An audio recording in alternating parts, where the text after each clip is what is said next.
Friends, मैंने कुछ दिन पहले ही एक वीडियो अपलोड किया था बजाज की पिस्टन रिंग्स सेटिंग पे, जिसमें मैंने बताया था कि बजाज की सर्विस मैनुअल के हिसाब से पिस्टन रिंग्स की सेटिंग कैसे की जाती है। तो अगर आपने वो वीडियो नहीं देखा है तो आप डिस्क्रिप्शन में उसका लिंक दे दिया है मैंने, आप उस वीडियो को देख सकते हैं।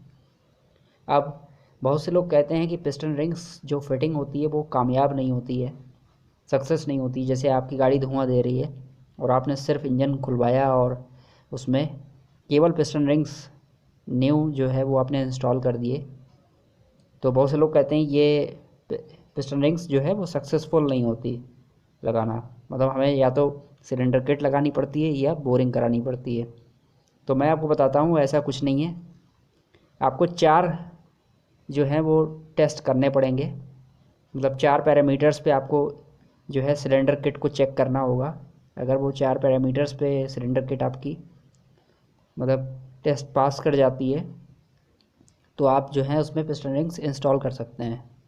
देखिए, सबसे पहले तो आपको जो है वो सिलेंडर चेक करना होता है। जो आपका बोर होता है जिसे हम ब्लॉक किट बोलते हैं, ब्लॉक बोलते हैं, तो उसमें एक सिलेंडर होता है जिसमें हमारा ये जो पिस्टन होता है, ये पिस्टन उसी सिलेंडर में चलता है। ठीक है, तो वो सिलेंडर हमें चेक करना पड़ता है। उसमें देखिए सिलेंडर में 3 एरियाज़ होते हैं। एक सबसे ऊपर वाला एरिया है जो मतलब जिस पे पिस्टन रिंग्स काम नहीं करती, क्योंकि आप देख सकते हैं कि इसमें जो टॉप 1 वाली कंप्रेशन रिंग है वो यहाँ से स्टार्ट हुई है। तो ये वाला जो एरिया होता है, ये वाला ऊपर वाला एरिया, इसका कोई यूज़ नहीं होता। तो इस वाले में कार्बन लगा होता है। फिर सेकंड नंबर पे जो एरिया आ रहा है सिलेंडर का, उसमें आप देख सकते हैं कि रिंग्स काम करती हैं।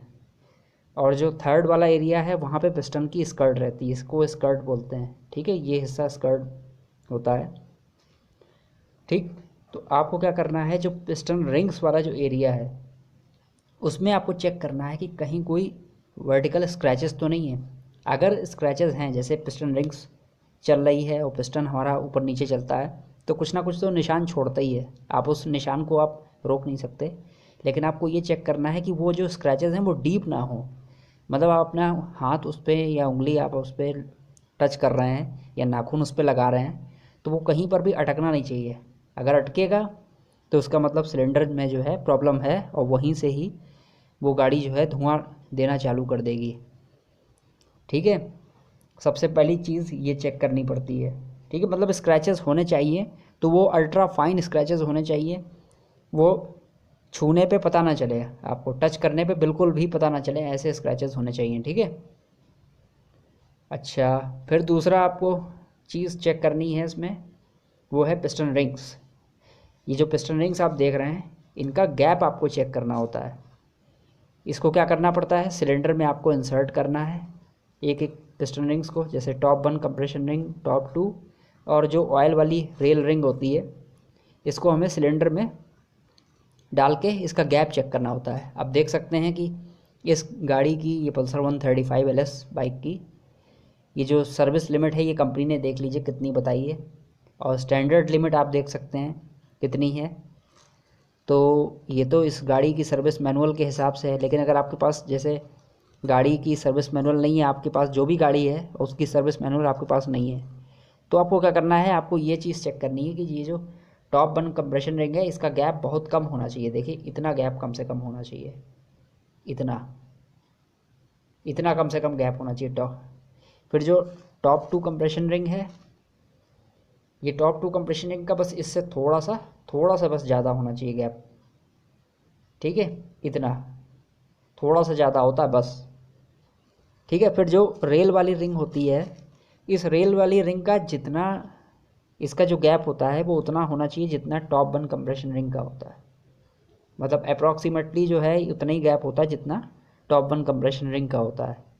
इसका गैप ज़्यादा नहीं होना चाहिए। अगर ज़्यादा गैप हो रहा है तो इसका मतलब सिलेंडर ख़राब हो गया है, सिलेंडर घिस गया है। ठीक है, मतलब इसमें अगर गैप ज़्यादा होगा तो गाड़ी आपकी धुआं दे जाएगी। ऑयल रेल रिंग जो है उसका गैप बहुत कम से कम होना चाहिए। और ये जो मैं आपको रिंग बता रहा हूँ, ये पुरानी रिंग आपको उस पर डाल के चेक नहीं करनी है। आपको हमेशा न्यू रिंग जो है इंसर्ट करनी है सिलेंडर बोर में। ये पहले ही मैं आपको बता दूँ। और ज़्यादा महंगी नहीं आती रिंग्स, 180 रुपीज़ से 200 रुपीज़ के आसपास आती हैं रिंग्स। आपके पास स्टैंडर्ड वाली रिंग्स होनी चाहिए। उसी से आप पता कर पाओगे कि सिलेंडर की जो कंडीशन है वो कैसी है। ठीक है, तो ये तो सेकंड मैंने मेथड आपको बता दिया। थर्ड मेथड आपको चेक करना है, ये रिंग्स आपको लेनी है और सिलेंडर में डालना है। ठीक है, जो सेकंड वाला एरिया मैंने आपको बताया जहाँ पे पिस्टन रिंग्स काम करती है, उस एरिया में आपको डालना है और ये चेक करना है कि कहीं पे उसका गैप बढ़ तो नहीं रहा है। मतलब आपको क्या करना है, सिलेंडर की स्ट्रेटनेस चेक करनी है। अब जैसे ये रिंग्स आपने इसमें डाली सिलेंडर में, और जो रिंग वाला एरिया है वहाँ पे आपको बॉटम से लेकर टॉप तक, जहाँ पे रिंग काम कर रही है बॉटम से लेकर टॉप तक जो है आपको ये रिंग इसमें डालनी है और चेक करना है कि गैप कहीं पे बढ़ तो नहीं रहा है। जैसे क्या होता है कि जो सिलेंडर ख़राब हो जाते हैं या जो लोग बोरिंग करवाते हैं और खराद वालों की मशीन ख़राब होती है, तो वो लोग क्या करते हैं, कहीं पे ज़्यादा बोर कर देते हैं और कहीं पर कम बोर करते हैं। तो उसकी वजह से क्या होता है कि हमारा रिंग का गैप जो है वो ऊपर पे आके बढ़ जाता है और नीचे पे कम हो जाता है गैप। तो ऐसी कंडीशन में सिलेंडर ख़राब हो जाता है। ऐसी गाड़ियाँ जो हैं वो हाई आरपीएम्स पे धुआं मार जाएंगी, और जब आप गाड़ी स्टार्ट करोगे तो स्टार्टिंग पे हल्का सा वाइट स्मोक गाड़ी दिखाएगी और फिर जैसे ही इंजन गर्म होगा वो वाइट स्मोक बंद हो जाएगा। ऐसी प्रॉब्लम आती है इस टाइप के, अगर ऐसा बोर हो गया है। ज़्यादातर बोर जो है वो टॉप से वियर हो जाता है, तो आप देखेंगे कि टॉप पे जो है रिंग का गैप बढ़ रहा है। ठीक है, और नीचे पे रिंग का गैप कम हो रहा है। तो अगर ऐसी कंडीशन आ रही है तो फिर आपको बोर करवाना पड़ेगा। बोर जो है वो स्ट्रेट ही होना चाहिए। ठीक है, तभी उसमें रिंग्स कामयाब होंगी। फिर चौथी चीज़ है कि आपकी गाड़ी में पिस्टन की साउंड नहीं होनी चाहिए। अगर पिस्टन की साउंड आ रही है और आप केवल रिंग्स डाल रहे हैं तो फिर उससे कोई फ़ायदा नहीं होगा। पिस्टन की साउंड और ज़्यादा बढ़ जाएगी आगे चल के, और फिर वाइब्रेशन उसमें इतना ज़्यादा आता है कि आप गाड़ी चलाना बंद कर देंगे। इतना ज़्यादा वाइब्रेशन, उसमें साउंड बहुत बुरी आती है। आप टैबलेट की आवाज़ जो है वो बर्दाश्त कर सकते हो, टाइमिंग चेन की भी आवाज़ जो है आप बर्दाश्त कर सकते हो, लेकिन पिस्टन की जो आवाज़ आती है उसमें पूरा इंजन की साउंड एकदम से चेंज हो जाती है। ठीक है, पिस्टन की साउंड मैं आपको बताता हूँ, जब आप गाड़ी स्टार्ट करते हो तब आती है, और जैसे ही ऑयल पिस्टन पे आ जाता है वो साउंड एकदम से चली जाती है। अजीब सी किनकिनाहट की साउंड आती है पिस्टन की। फिर उसके बाद गर्म इंजन पे आने लगती है पिस्टन की साउंड, जब इंजन पे लोड पड़ता है। और लोड जब तक पड़ रहा है तब तक पिस्टन की आवाज़ आएगी, लेकिन जैसे ही लोड ख़त्म हो जाएगा इंजन पर से तो पिस्टन की आवाज़ बंद हो जाएगी। ठीक है, मतलब जब जब आप एक्सेलरेट करोगे गाड़ी को तब तक जो है वो पिस्टन आवाज़ करेगा।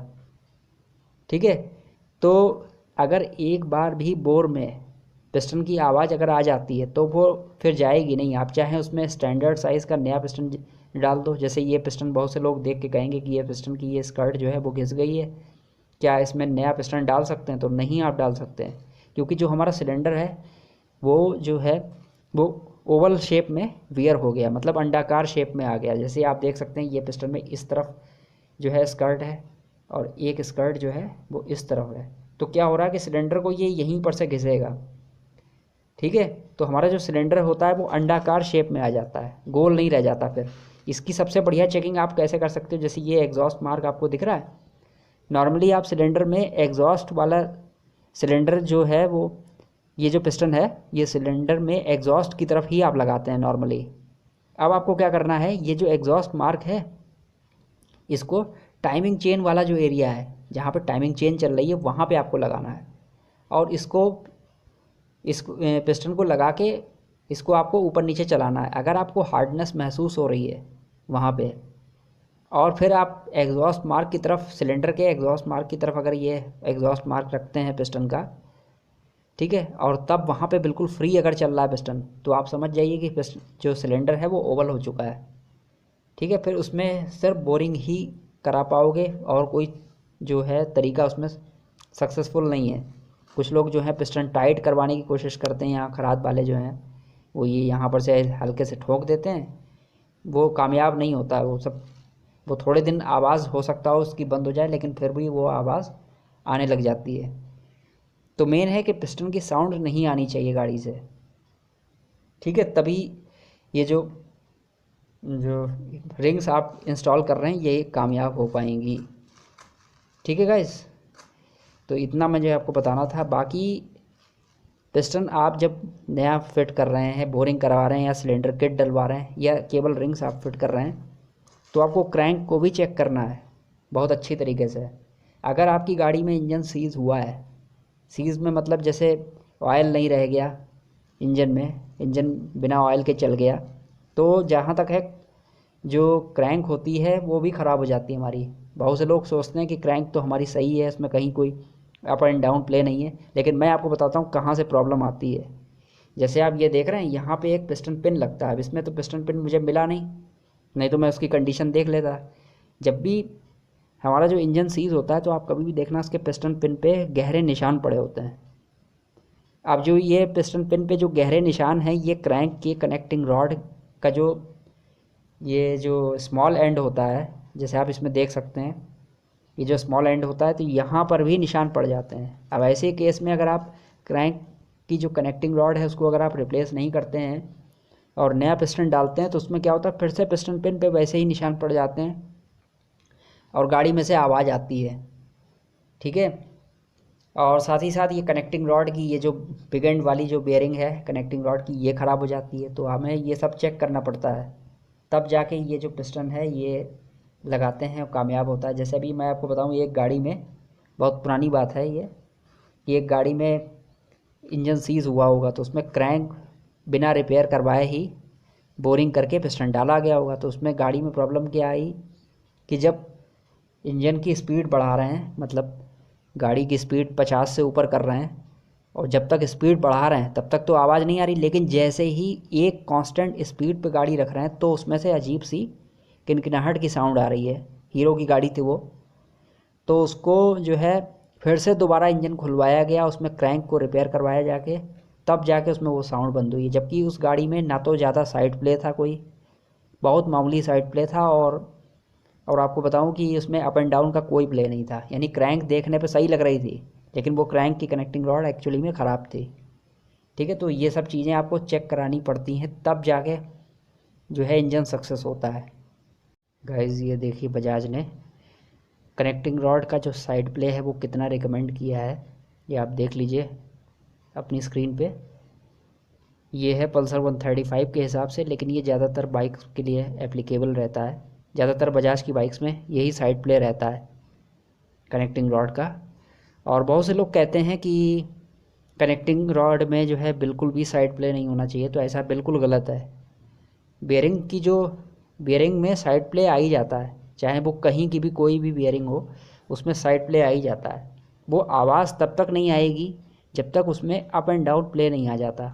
जिस दिन अप एंड डाउन प्ले आ जाएगा साइड कनेक्टिंग रॉड में, तो उसी दिन आवाज़ करने लगेगी। और कनेक्टिंग रॉड की जो साउंड होती है और पिस्टन की साउंड होती है, इसमें इंजन का पूरा साउंड चेंज हो जाता है, बहुत लाउड होती है साउंड, ये आप गाड़ी चलाना भूल जाएंगे। ठीक है, इसमें जो आप सर्विस लिमिट देख रहे हैं, पहले तो आप स्टैंडर्ड लिमिट आप देख लीजिए इसमें। ठीक है, स्टैंडर्ड लिमिट 0.1 से 0.35 के आसपास है, तो मतलब नई क्रैंक में भी आपको हल्का सा साइड प्ले मिलेगा। और आप अगर क्रैंक रिपेयर भी करवाते हैं तो उसमें 5,000 से 10,000 किलोमीटर तक साइड प्ले आ ही जाता है। वो आप उसको मतलब साइड प्ले आप ज़ीरो नहीं रख सकते। ठीक है, सर्विस लिमिट आप देख लीजिए, इस गाड़ी में जितनी सर्विस लिमिट है ये बहुत कम है। सुजुकी की बाइक्स में तो और भी ज़्यादा सर्विस लिमिट होती है, 1 mm की होती है उसकी सर्विस मैनुअल में। एक गाड़ी की देख रहा था तो उसमें 1 mm की सर्विस लिमिट थी। मतलब कंपनी को भी मालूम है कि जो साइड प्ले है वो क्रैंक में आता है और ये जो है परफेक्ट नॉर्मल होता है। तो केवल साइड प्ले होने पर आप क्रैंक ना खुलवाएं, आप उसमें पहले तो आप चेक करें कि उसमें पहले कभी कोई आवाज़ तो नहीं थी क्रैंक की। ठीक है, बाकी आप up and down play check करें, हल्का सा साइड प्ले है तो साइड प्ले जो है फिर वो आपको सर्विस मैनुअल में जितनी लिमिट दे रखी है उसके हिसाब से आपको चेक करना होगा। अगर वो स्टैंडर्ड लिमिट के अंडर अगर आ रही है कनेक्टिंग रॉड की क्लियरेंस, तो वो जो कनेक्टिंग रॉड है वो बिल्कुल सही है आपकी बाइक में। ठीक है गाइस, थैंक्स फॉर वॉचिंग।